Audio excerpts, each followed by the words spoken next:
नमस्कार माऊली. आपण या दीपोत्सवाची म्हणजे या दिव्यांच्या उत्सवाची, या दीपावलीची वाट वर्षभर अत्यंत आतुरतेनं करत असतो.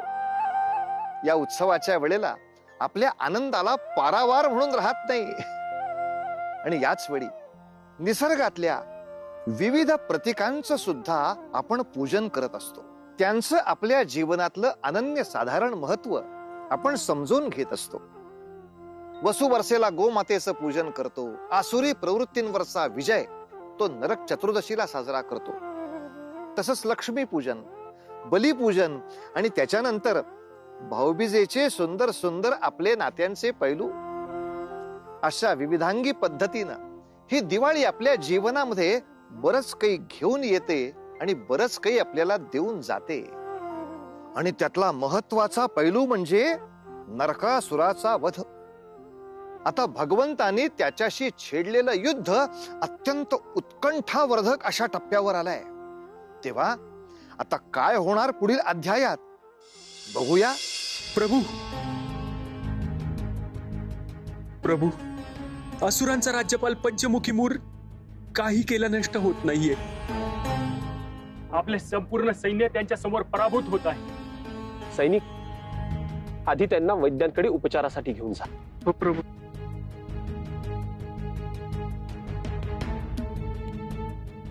स्वामी, हे काय सहन करावे लागते आहे आपल्या सैनिकांना? जर आपल्या सांप्रत शक्ती अपुऱ्या पडत असतील तर आपण त्याचा संहार करावा, हे आपले दायित्व नाही का? मी नेमके काय करावे असे अपेक्षित आहे तुला? आपल्याकडे एक अस्त्र आहे ज्याचा वार सदा यशस्वीच होतो, सुदर्शन चक्र. आणि हीच योग्य घटिका आहे. आपण त्या अस्त्राचा उपयोग करून महाभयंकर असुराचा सर्वनाश करावा.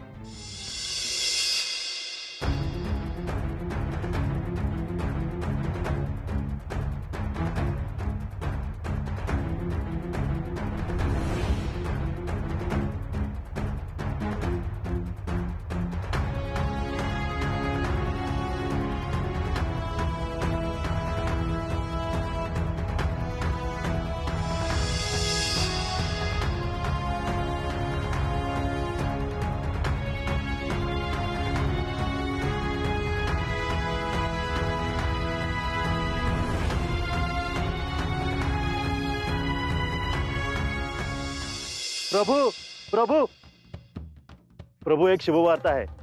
पंचमुखी मुरासुराचा मृत्यू झाला आहे.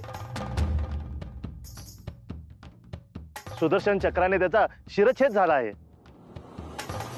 आणि त्याच मुरासुराचे 7ही पुत्र यांचाही त्याच सुदर्शन चक्राने शिरच्छेद झाला आहे. उद्या सूर्योदय होताच आपण मणिपर्वत सर करून नरकासुराच्या राज्यावर कूच करून जाणार आहोत. नरकासुराचा अंत आता समीप आला आहे.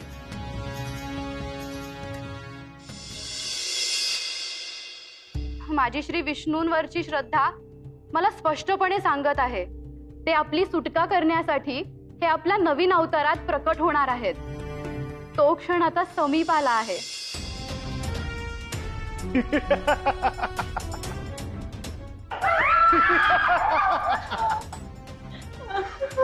कोणी केलं हे धाडस? या नरकासुराच्या साम्राज्यामध्ये त्या नरद्रष्ट विष्णूचं नामस्मरण करण्याचं दुस्साहस कोणी केलं? मी केले.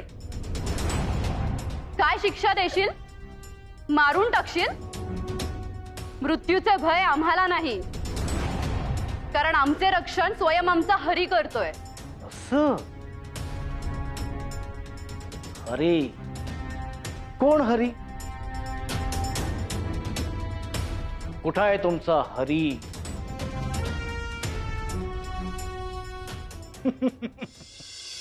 हरे!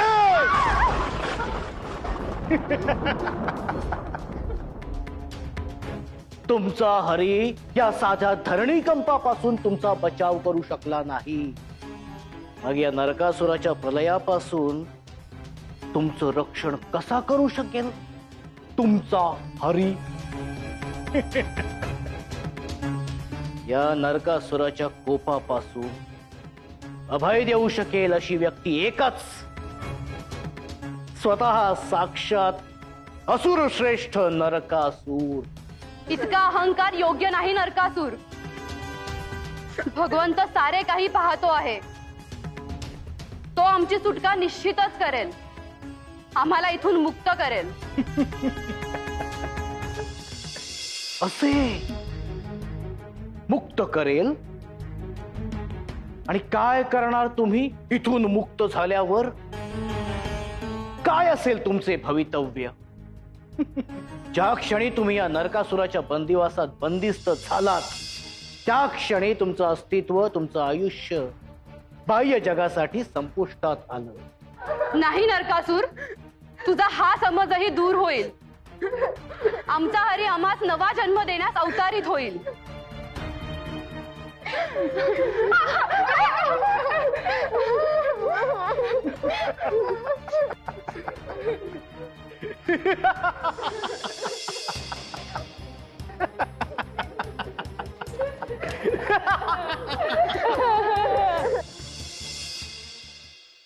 सात्यकी, युद्धाची सर्व तयारी झाली होय प्रभू. आणि आमचा रथ तयार आहे प्रभू. तुम्ही जा आणि सारथी दारुकास पाठवून द्या. जशी आपली आज्ञा.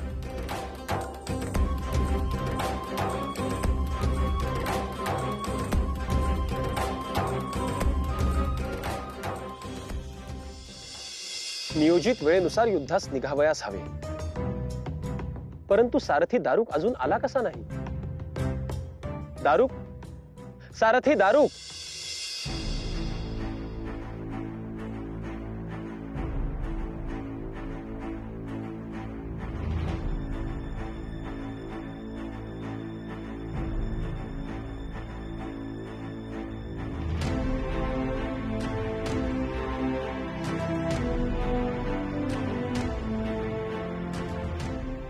सत्यभामा, तू आणि ह्या रणवेशा? स्वामी, आपण हे कदाचित विसरत आहात. आपण मला शब्द दिला होता की नरकासुराच्या युद्धाच्या वेळी रथाचे सारथ्य मी करेन. नाही सत्यभामा, आम्हास त्या गोष्टीचा विसर पडलेला नाही. परंतु आम्हास असे भाकीत झाले की कदाचित तुलाच त्या गोष्टीचा विसर पडला असेल. ज्या क्षणांची मी इतक्या आतुरतेने प्रतीक्षा केली त्या क्षणांचा विसर कसा पडावा स्वामी? आजवर आपल्या कुठल्याही पत्नीस आपल्या चक्रधारी रूपाचे दर्शन घडले नाही. परंतु मी किती भाग्यवान, मला आपले ते दर्शन घडले. परंतु आम्हाला एक सांग सत्यभामा, तुला नेमका कुठल्या गोष्टीचा जास्त आनंद झालेला आहे? म्हणजे आमच्या चक्रधारी रूपाचे दर्शन झाले ह्याचा, की आमच्या इतर कुठल्याच राणीस ह्याचे दर्शन झाले नाही ह्याचा? स्वामी, संपूर्ण सृष्टीमध्ये आपल्या इतका शब्दछल कोणीही करू शकत नाही हे मला ज्ञात नाही का? आणि आपण माझी सदा चेष्टा करता हे देखील सत्य आहे. परंतु मला असे वाटते स्वामी, ही ती घटिका नाही. कारण संपूर्ण यादव सेना आपली प्रतीक्षा करते आहे. आपल्याला विलंब होता उपयोगी नाही. आता तूच माझी सारथी आहे म्हटल्यावर तू सांगशील ती आज्ञा.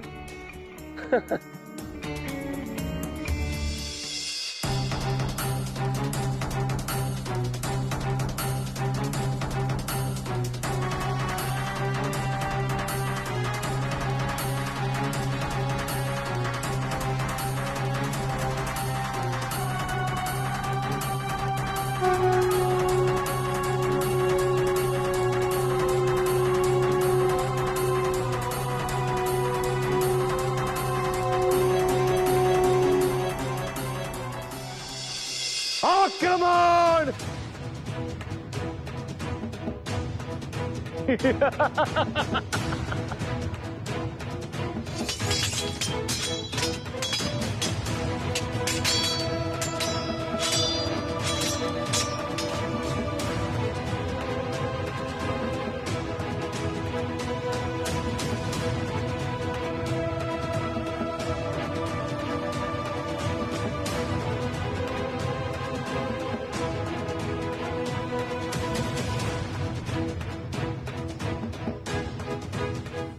सेनापती पेठ!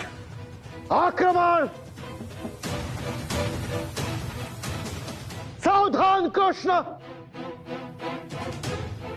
गवळ्याचा राजा या नरकासुराच्या समोर येऊन स्वतःच्या मृत्यूला आमंत्रण दिलंस तो.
सावधान कृष्ण, आज तुझा अंत निश्चित. सावधान. नरकासुरा, अधर्म आणि अहंकार हे व्यक्तीच्या मनी वसलेले असतात आणि तेच त्याचा सर्वनाश करतात. तुझ्या अंताची घटिका आता समीप आली आहे.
प्रणाम प्रभू.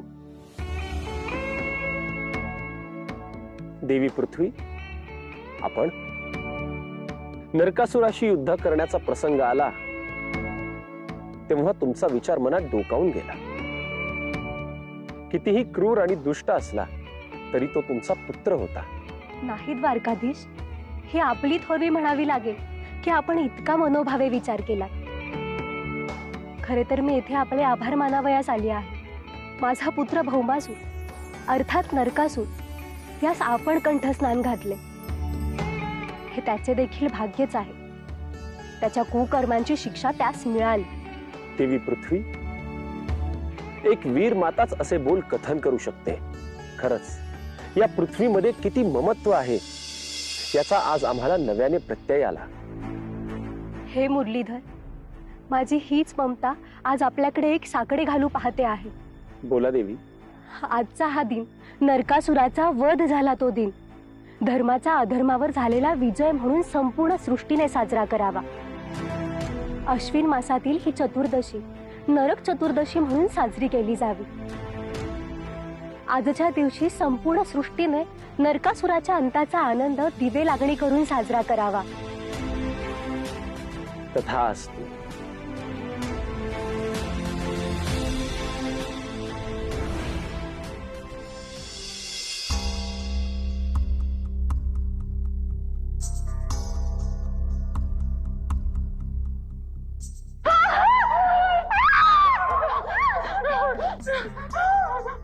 आले, हे निश्चितच त्या नरकासुराचे दैत्य आहे.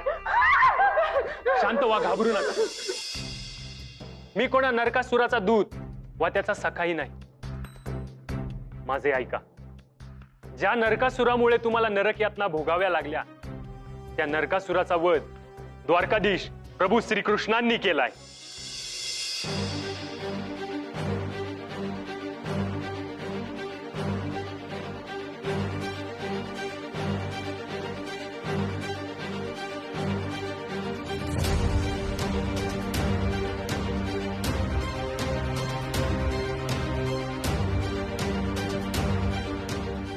आज तागायत तुमच्या सर्वांवर जे अत्याचार झाले आहेत, जे अन्याय झाले आहेत, त्या सर्व अत्याचारांचा सर्वनाश झाला आहे.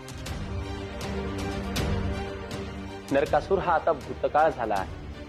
आजपासून ह्या क्षणापासून तुम्ही सगळ्या जणी मुक्त आहात. जा, मुक्तपणे संचार करा. स्वगृही जा, अर्थात सृष्टीमध्ये कुठेही जा.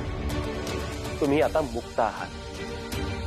द्वारकाधीश श्रीकृष्ण महाराज जय तू. जय तू, जय तू, जय तू. द्वारकाधीश श्रीकृष्ण महाराज जय तू. जय तू, जय तू, जय तू. द्वारकाधीश श्रीकृष्ण महाराज जय तू. जय तू, जय तू, जय तू. माऊली, श्रीकृष्ण यांच्या या जगातील लीला अगाध आहेत, अपरंपार आहेत. आणि म्हणून तर स्त्रियांवर अतीव अन्याय आणि अत्याचार करणाऱ्या महाकाय आणि क्रूर अशा नरकासुराचा वध त्यांनी स्वतःहून केला. श्रीकृष्ण यांच्याबद्दल असं सांगितलं जातं की नधरी शस्त्र करी मी सांगेन गोष्टी युक्तीच्या चार. म्हणजे शक्तीपेक्षा युक्तीला अधिक महत्व देणारे असे हे देव.